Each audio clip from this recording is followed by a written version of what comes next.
चलिए तो आज हम क्लास शुरू करने से पहले मैं आप लोगों को जानकारी दूं।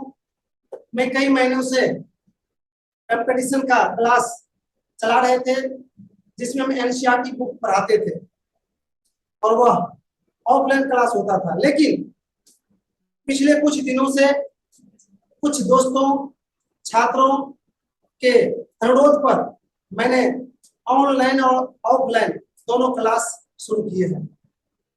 और आज के क्लास में हम 8 क्लास का जो हिस्ट्री है उसके चैप्टर 7 को पढ़ाएंगे। वैसे मैं आपको जानकारी दूं, उसका पहला वीडियो पहले क्लास का पहले दे चुके हैं।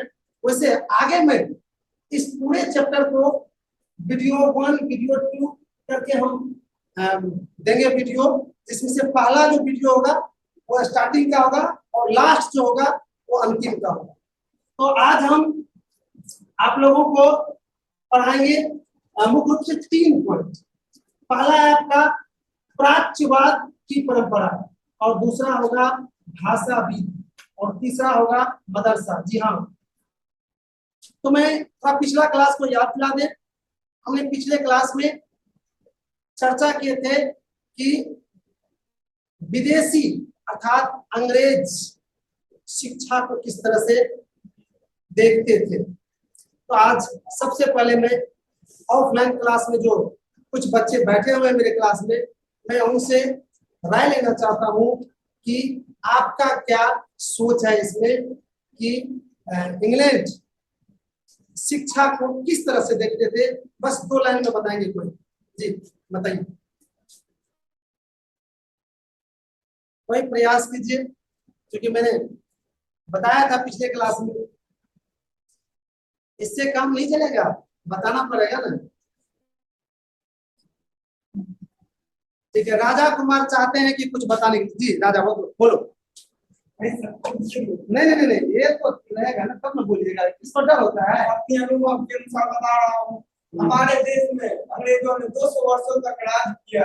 वो शिक्षा को अति महत्वपूर्ण मानते थे, जिस कारण से वो आप विद्वान उनके पास काफी थे, जिन कारण से वो हमारे देश में राज किए।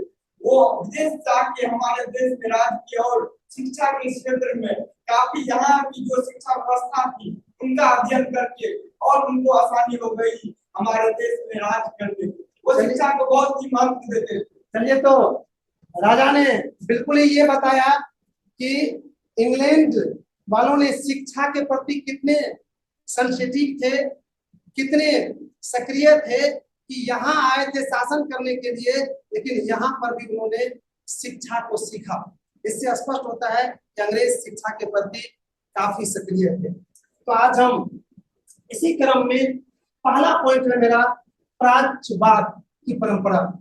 मैं थोड़ा सा बता दूं,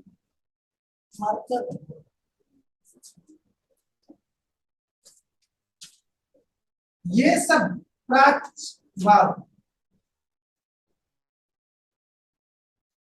प्राच्यवाद का अंग्रेजी होता है ओरियंटलिज्म। ओरियंटलिज्म का अर्थ होता है दृष्टिकोण। हम लोग अपने समान भाषा में क्या कहते हैं इसको? दृष्टिकोण। दृष्टिकोण। अब आप इसका बहुत हद तक मीनिंग समझ गए कि क्या होता है।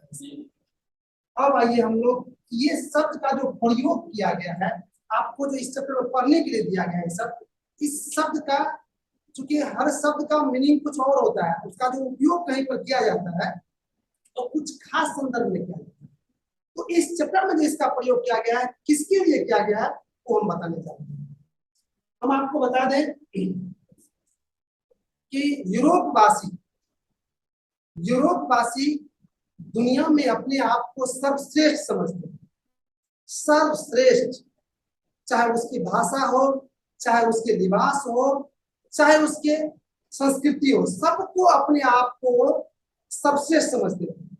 ये भी उसका मानना था कि मेरा भाषा, मेरी संस्कृति उत्तम है, और उस संस्कृति को वो फैलाना नहीं चाहते थे। ये नहीं कि फैला रहे हैं, वो अपने आप को उसको उत्तम मानते थे और दुनिया को लगभग उससे दूर ही रखना चाहते थे, ताकि उसकी संस्कृति अगर वो जान जाएंगे तो दुनिया वाले भी क्या हो जाएंगे, उच्च विचार के हो जाएंगे। अर्थात मैं एक शब्द में कहूं कि प्राच्यवाद जो थे एक यूरोपीय विचारधारा का नाम था, जिस विचारधारा में यह बदबू छुपी हुई थी कि वह अपने आप को सर्वश्रेष्ठ मानते थे और सभी दुनिया के जितने भी विचारधारा थे, जितनी भी संस्कृतियां थे, उसको सब नीच मानते थे। अब देखिए आपकी यहाँ पर पूरे शब्द, मैंने एक शब्द का बताया, अब पूरी इसको हम सेंटेंस पूरा करते हैं। प्राच्यवाद की परंपरा, परंपरा का तात्पर्य होता है कि कोई जो बहुत दिनों से चलते आ रहा है या किसी चीज का जो प्रचलन शुरू हुआ, वह एक तरह से उसको सिलसिला भी कह सकते हैं। किसी चीज का सिलसिला जो शुरू होता है तो उसी को परंपरा भी कहते हैं। तो यहाँ प्राच्यवाद की परंपरा है पॉइंट। अर्थात मैं बता दूं आप लोग को कि भारत में प्राच्यवाद की परंपरा शुरू हुई थी जब भारत अंग्रेज के गुलाम हुए थे। तो कई अंग्रेज यहाँ आए थे, अर्थात इंग्लैंड के कई विद्वान यहाँ आए थे और वह अपने विचारधारा के आधार पर यहाँ हर काम को करना चाह रहे। अर्थात क्लियर हो गया कि यूरोपीय विचारधारा की परंपरा अर्थात प्राच्यवाद की परंपरा, अर्थात हम कह सकते हैं कि प्राच्यवाद एक यूरोपीय विचारधारा की परंपरा थी जो अपने आप को सर्वश्रेष्ठ और सर्वव्यापी मानते थे। बस, तो शायद प्राच्यवाद की परंपरा आपने समझ गए। अब आप लोग इसको नोट कर लीजिए। प्राच्यवाद एक यूरोपीय विचारधारा का नाम था जो अपने आप को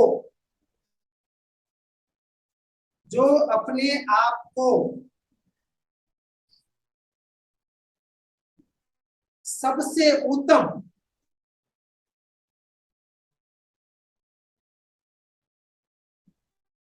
और सर्वश्रेष्ठ समझते थे।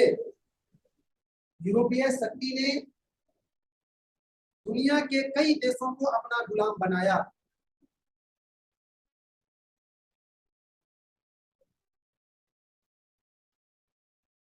और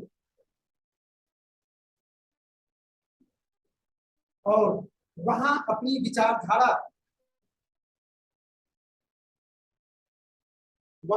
विचारधारा के अनुसार काम ही नहीं किया, बल्कि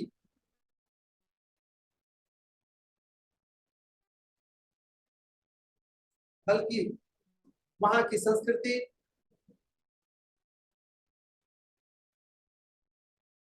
को नीच दृष्टि से देखने का भी काम करते थे। अब चलते हैं हम लोग भाषा जी। आज के टॉपिक का दूसरा महत्वपूर्ण पॉइंट है भाषाविद। इसको पहले कॉपी के बीच में लिख लीजिए और पेन को नीचे रखिए। चलिए भाषाविद का देखते हैं। भाषाविद का मतलब हुआ कि भाषा के विद्वान, अर्थात लैंग्वेज के विद्वान। लैंग्वेज के विद्वान उसको कहते थे जो कई भाषाओं के जानकारी रखते थे, उसको कहा जाता था भाषाविद। कई भाषाओं के जानकारी रखने वाला को भाषाविद कहा जाता था।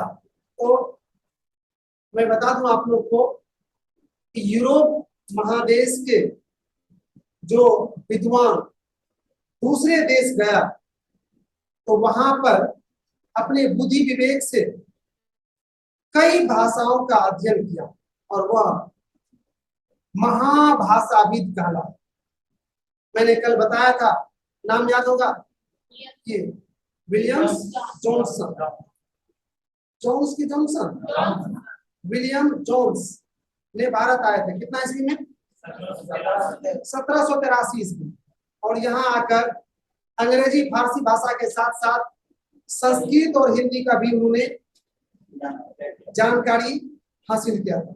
अर्थात वो क्या होगी? भाषाविद हो गए, उससे कई भाषाओं के जानकारी हो गई। अर्थात भाषाविद का सीधा मतलब हो गया कि वैसा विद्वान जिसे कई भाषाओं का ज्ञान था, कई भाषाओं को समझ सकते थे, कई भाषाएं बोल सकते थे, कई भाषाएं लिख सकते थे, उसी को भाषाविद कहा जाता था। बिल्कुल इजी है इसमें, चलिए देख लीजिए इसको। देखिए भाषाविद का तात्पर्य, भाषाविद का तात्पर्य भाषा के विद्वानों से है। अर्थात वैसा विद्वान, अर्थात वैसा विद्वान जिसे कई भाषाओं का ज्ञान था, उसे भाषाविद कहा जाता था, उसे भाषाविद कहा जाता था। यह कई भाषाओं को समझ सकते थे,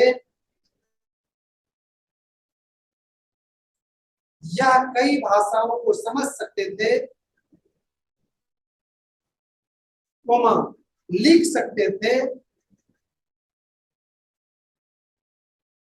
और बोल भी सकते थे। तो शायद भाषाविद आप लोग समझ गए।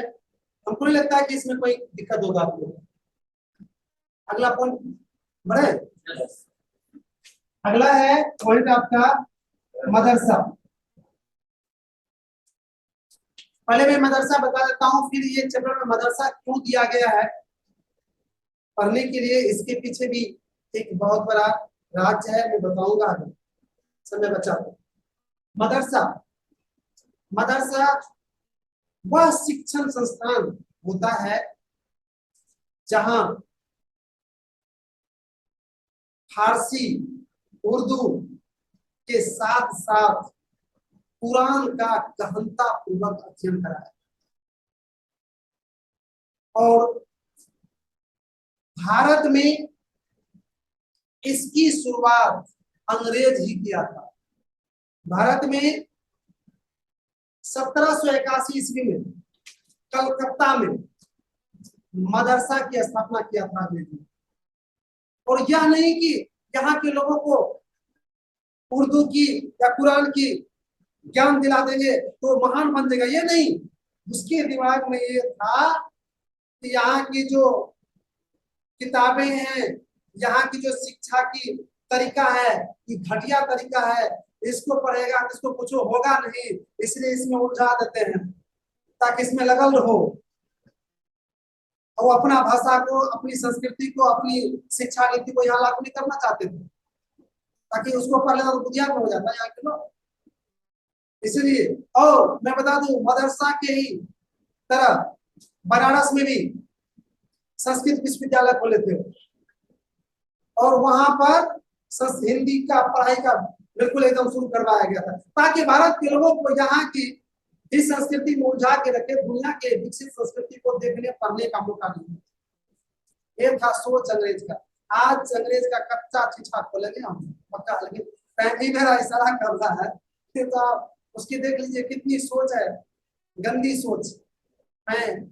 आप लोग से कम ये उम्मीद करते हैं मेरे भाई, दुनिया में अगर कुछ करना हो तो ये गंदी सोच नहीं रखिएगा, तुष्टिकरण की नीति नहीं रखिएगा। दूसरों को हानि पहुंचाकर अपने लाभ कमाने की नीति क्या कहते हैं? तुष्टिकरण। और अंग्रेज के एक एक लाइन में, एक एक सोच में तुष्टिकरण भरा हुआ था, हर जगह तुष्टिकरण। तो ये तुष्टिकरण से आप भले पैसा कमा लीजिएगा कुछ समय, लेकिन लंबा समय तक नहीं। तो मदरसा समझ गए, थोड़ा सा हम आगे बढ़ गए थे इसके लिए सॉरी। मदरसा समझ गए, अब इसको नोट कर दीजिए। मदरसा एक ऐसा शिक्षण संस्थान होता है जहां जहां समानतः उर्दू, फारसी भाषा के साथ साथ उर्दू, फारसी भाषा के साथ साथ कुरान का विस्तार पूर्वक अध्ययन कराया जाता है। तो इस तरह से आपने मदरसा को भी समझ गए, लेकिन आज हम आगे नहीं बढ़ पाएंगे। लेकिन आज की क्लास को विराम देने से पहले मैं एक बार फिर से बता दूं कि ये जो वीडियो जो अपलोड हो रहा है वो हर एक चैप्टर का, जैसे ये 7 चैप्टर का शुरू हुआ तो उसमें वीडियो 1 करके जाएगा, फिर जब तक लास्ट नहीं होगा इसी तरह से क्रम चलते रहेगा। फिर दूसरा क्लास जो होगा 7 चैप्टर के ही, तो उसमें वीडियो 2 करके जाएगा, और तब तक ये चलते रहेगा जब तक कि लास्ट में हो जाता है। फिर जब अगला चैप्टर शुरू होगा तो फिर उसमें भी यही करेंगे, जैसे कि इसका 8 चैप्टर शुरू होगा तो फिर उसमें वीडियो 1 2 से चलेगा, ताकि मैं बता देता कि आप लोग को सहूलियत हो देखने में। चलिए आज की क्लास यहीं तक, इसका शेष पॉइंट हम अगले वीडियो में अर्थात वीडियो नंबर 3 में देंगे।